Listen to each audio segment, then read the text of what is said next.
بسم اللہ الرحمن الرحیم۔ السلام علیکم ورحمۃ اللہ وبرکاتہ۔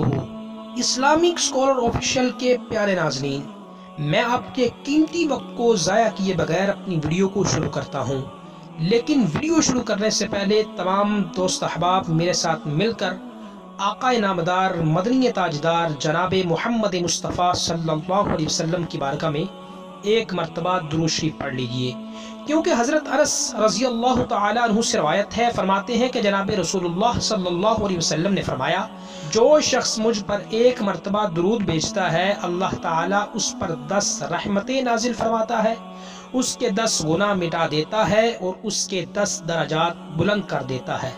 اسی طرح حضرت ابی بن کعب رضی اللہ تعالیٰ عنہ سے بھی مروی ہے، فرماتے ہیں کہ رسول اللہ صلی اللہ علیہ وسلم نے فرمایا، اگر درود شریف کثرت سے پڑھا جائے تو پریشانیوں سے نجات ملتی ہے، لہٰذا ایک مرتبہ میرے ساتھ مل کر درود شریف پڑھ لیجئے۔ اللہم صلی علی محمد وعلی آل محمد کما صلیت علی ابراہیم وعلی آل ابراہیم انک حمید مجید۔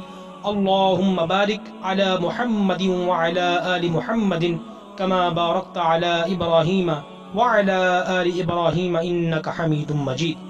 تو ناظرین، آج کی ویڈیو کا باقاعدہ آغاز کرتے ہیں۔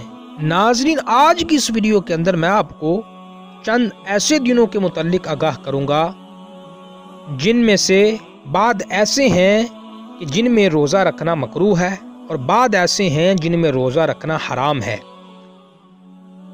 مزید جاننے سے پہلے ایک چھوٹی سی ریکویسٹ ہے، اگر ابھی تک آپ نے ہمارا channel Islamic scholar official subscribe نہیں کیا تو ویڈیو کے نیچے موجود لال رنگ کے سبسکرائب بٹن کو دبا کر نوٹیفیکیشن کو کلک کر آل کو سلیکٹ کر لیں تاکہ آنے والی ویڈیو سب سے پہلے آپ تک پہنچ سکے۔ سب سے پہلے ہم وہ دن جان لیتے ہیں جن میں روزہ رکھنا صرف مکروہ ہے۔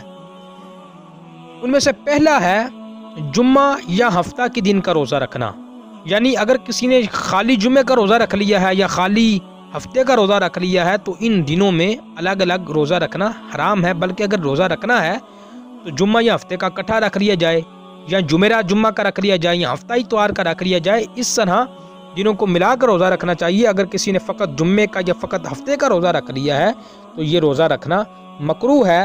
البتہ کچھ ایام ایسے ہیں جن میں اگر روزہ جمعہ کو بھی آ جائے یا ہفتہ کو بھی آ جائے تو رکھ لیا جائے تو پھر روزہ مکروہ نہیں ہے۔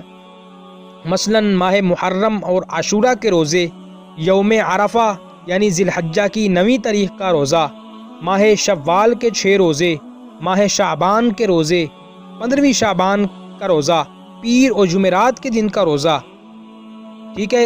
اسی طرح صوم داؤدی، یہ وہ ایسے دن ہیں نفلی روزے جن کا حدیث پاک کے اندر ذکر آیا ہے۔ اگر یہ روزے جمعہ یا ہفتہ کے دن آ جائیں تو اگر رکھ لیے جائیں تو پھر مکروہ نہیں ہے۔ البتہ عام ایام کے اندر اگر ہم جمعہ یا ہفتہ کو روزہ رکھ لیتے ہیں تو وہ پھر مکروہ ہوگا۔ دوسرے نمبر پر وہ دن جس کے اندر روزہ رکھنا مکروہ ہے وہ ہے شوہر کی اجازت کے بغیر نفلی روزے رکھنا، یہ بھی مکروہ ہے۔ اور تیسرے نمبر پر ہے شعبان کے آخری چند ایام میں روزے رکھنا، یعنی رمضان آ رہا ہے تو اس سے پہلے کے چند ایام جو ہیں ان میں روزہ رکھنا مکروہ ہے۔